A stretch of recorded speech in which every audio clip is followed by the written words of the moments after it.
पौधों को छोटी छोटी जरूरत होती है। इसमें जो फुटाव है जी जी, ये इसको इसीलिए लेट कर रहा हूँ कि मेरे खेत में ग्रोथ अच्छी आ रही है। अच्छा अच्छा फिर वो तो 50 गल्ले हो सकते हैं। अच्छा।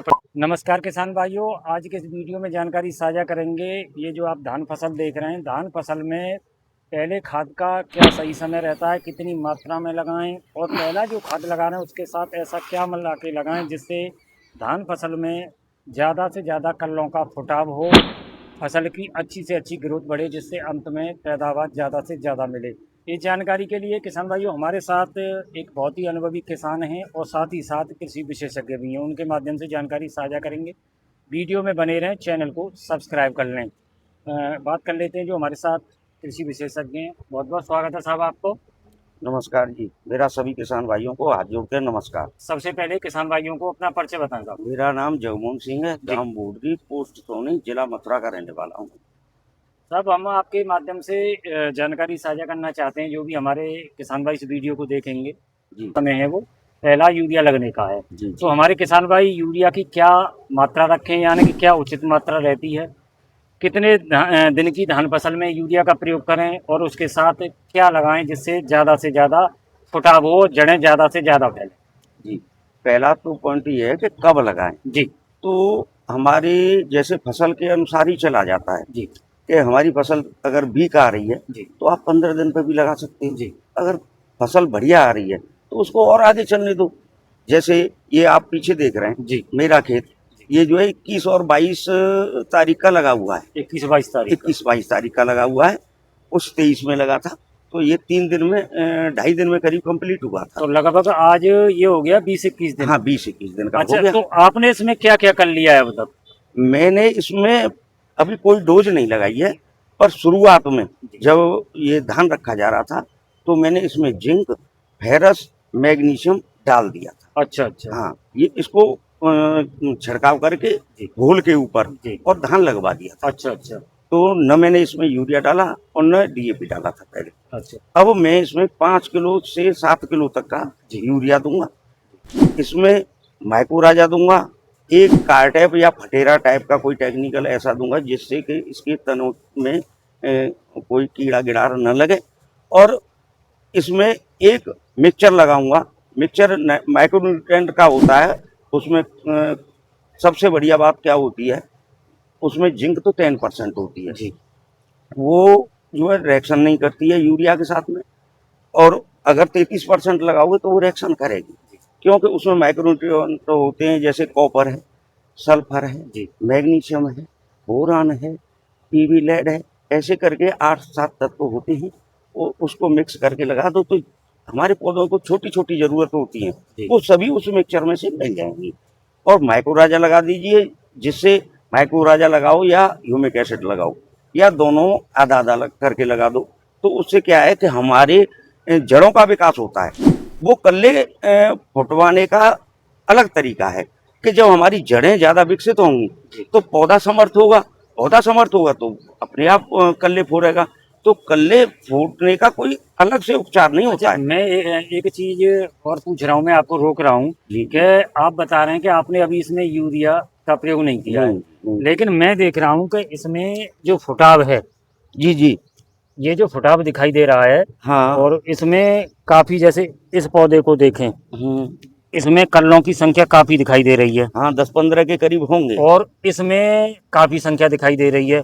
तो ये फुटाव तो अभी जैसे कोई खाद नहीं लगा है, फिर भी इसमें बहुत अच्छा फुटाव दिखाई दे रहा है। इसीलिए मैंने खाद को लेट किया है। अच्छा अच्छा क्योंकि अगर मैं इसमें खाद और चीजें डाल देता जी तो ये और तेजी से बढ़ता। जी ये 1692 है जी। इसका, लास्ट में गिरने का भी डर रहता है। अच्छा अच्छा तो इसको तोतई कलर पे बनाए रखो, काला कलर करने की ज्यादा जरूरत नहीं है। अच्छा अच्छा तो मैंने इसको 21-22 दिन का हो गया, इसमें 1-2 दिन में मैं खाद लगाऊंगा। अच्छा पर अभी मैंने खाद नहीं लगाया है।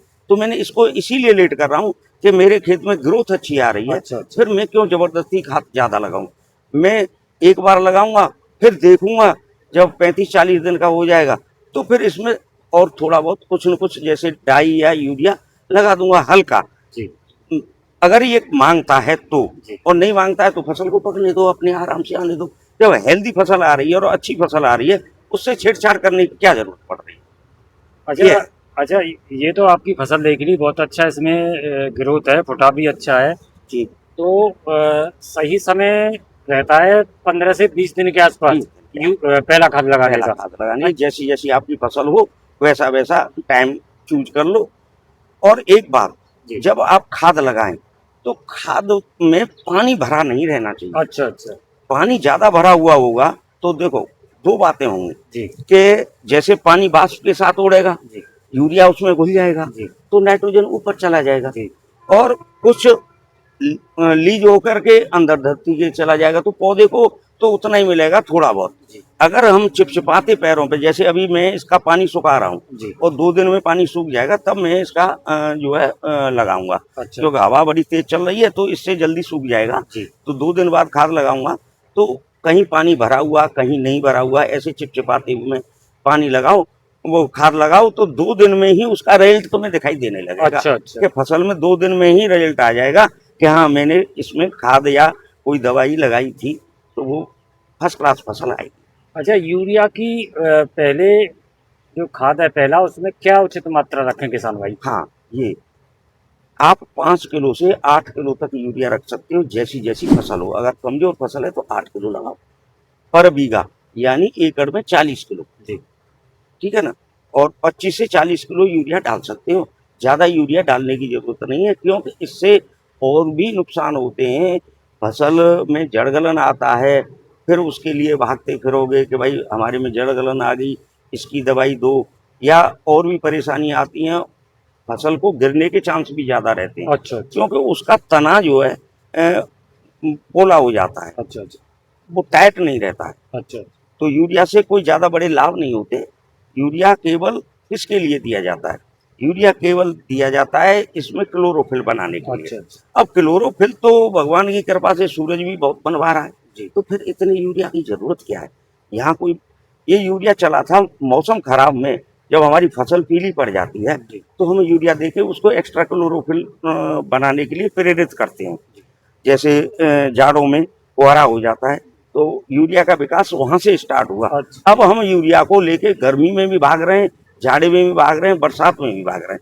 पर ठीक है, आपकी बार बार फसल करने से जमीन की क्षमता कम हो रही है, थोड़ा बहुत दो और उसको अपना डेवलप करने दो, और थोड़े से भी उतना ही लाभ मिलेगा अगर सही समय पे और सही तरीके से लगाया गया है लगाया तो। जैसे पानी ज्यादा नहीं भरा होना चाहिए, ज्यादा सूखा भी खेत नहीं होना चाहिए, ऐसे चिपचिपाते पैरों, सबसे ज्यादा यूरिया का लाभ तब मिलता है पौधे को, और वो तुरंत ही उसको एब्जॉर्व करता है और अपना डेवलपमेंट करता है। आपको दिखाई देगा कि मेरी फसल बढ़िया आ रही है। अच्छा, यूरिया की मात्रा बता दी, जैसे माइक्रो राजा का क्या काम रहता है और क्या मात्रा रखें उसकी? माइक्रो राजा का काम इसकी जड़ों का विकास करना। अच्छा, जड़ों का विकास करना। जब जड़ों का विकास ज्यादा हो जाएगा, वो दूध दूध से अपना खाना खाएंगी, तो अपने आप पौधा डेवलप करेगा, पौधा डेवलप करेगा तो बच्चे भी देगा, तो उसके फुटाव आएगा। तो ये प्रक्रिया ऐसे चलती है, न कि माइक्रो राजा दिया और वो कल्ले ज्यादा हो गए, ऐसे नहीं। माइक्रो राजा पहले जाएगा, उसकी जड़ों का विकास करेगा, तो 2-4 दिन में उसका रिजल्ट 2 दिन में दिखाई देने लगते हैं कि हाँ फुटाव आया। मात्रा क्या रखें उसकी? माइक्रो राजा 4 किलो का एकड़ की पैकेट आती है, अच्छा, 4 किलो पैकिंग के हिसाब से, एकड़ के हिसाब हाँ, से। अच्छा, माइक्रो राजा हो गया, और जैसे अभी आपने बताया माइक्रो में 5 से 10 किलो, 5 से 10 किलो। 5 से 10 किलो। जो 33% वाली जिंक है, जी। वो या तो बेसल डोज में पड़ जाए, अच्छा अच्छा। जैसे धान गाड़ते हैं। मेरी तो अपना अनुभव ये कहता है कि किसी खाद के साथ में 33% नहीं लगानी चाहिए, 10% लगाओ, या फिर आप चिलीटेड में लगा दो। अच्छा अच्छा। चिलीटेड में जिंक आती है, वो सस्ती भी पड़ती है, या स्प्रे वाली जिंक लगा दो, स्प्रे वाली जिंक लगा दो, वो भी सस्ती पड़ेगी। और 33% तो बहुत महंगी पड़ती है। अच्छा, आपने एक कार्टर की ओर बता रहे हैं, तो उसका क्या काम है और उसकी क्या मात्रा रखें? काट है या फटेरा, ये जो है जड़ों में जो तने सूखने लगते हैं, गिड़ार आ जाती है, एक लाल गिड़ार आती है, छोटी सी, अच्छा जैसे आपका केंचुआ होता है, जी। उससे भी बहुत पतली होती है, बहुत पतली। अच्छा तो वो जो है काटने लग जाती है इसके तनों को, जी। और जो नए तने आते हैं उनको पहले काटती है वो। अच्छा अच्छा। जो नए कल्ले फूटते हैं तो उससे वो मर जाती है, जब जमीन में वो जहर जाएगा तो मर जाएगी, आपका धान सेफ हो जाएगा, यानी कल्ले निरंतर बढ़ती बढ़ती तो रहेगी। उसकी क्या मात्रा रहती है एकड़ के हिसाब से? उसकी 5 किलो का पैकेट आता पैकेट है, पैकेट आता है और एकड़ में। तो इन खादों का, और जैसे आपने काटब का नाम लिया है और जो पोषक तत्व इनका नाम लिया है, तो जैसे हमारे किसान भाई इसको लगाते हैं, तो आपके हिसाब से जैसे अगर हम फुटाव की बात करें तो एक पौधे से कल्ले कितने बन जाते हैं? वो तो जगह के ऊपर है जी। नहीं, जैसे उचित जगह हो तो। उचित जगह हो तो 50 भी कल्ले हो सकते हैं। अच्छा, 50 हाँ, अब अगर तीसरी वीडियो बनाने आए तो 30 कल्ले में यहाँ भी दिखा दूंगा आपको। 30-35, जबकि मेरा खूब सघन लगा हुआ है, जी। कोई ऐसा ज्यादा गलत नहीं लगा हुआ है। सब 9 इंची पे 10 इंची पे पेड़ है। 10 से अब कितने कल्ले होंगे इसमें बिना खाद के? बिना खाद के मैं समझता हूँ 5 कल्ले से लेके 15-16 कल्ले तक होंगे मेरे। अच्छा अच्छा।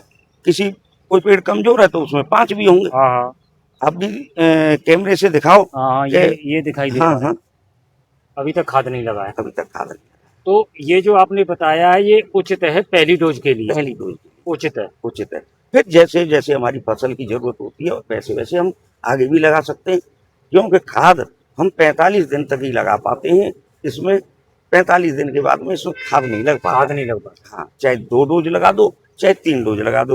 भाई किसी का कमजोर खेत है तो वो 3 भी डोज लगाएगा, और जिसका कोई बढ़िया खेत है वो 2 डोज में काम कर लेगा। यानी कि यह समय सही है और उचित मात्रा है, इसे लगाकर किसानों को निश्चित फायदा होगा, होगा। जरूर। ठीक है साहब, आपने जो जानकारी दी है उसके लिए बहुत बहुत धन्यवाद।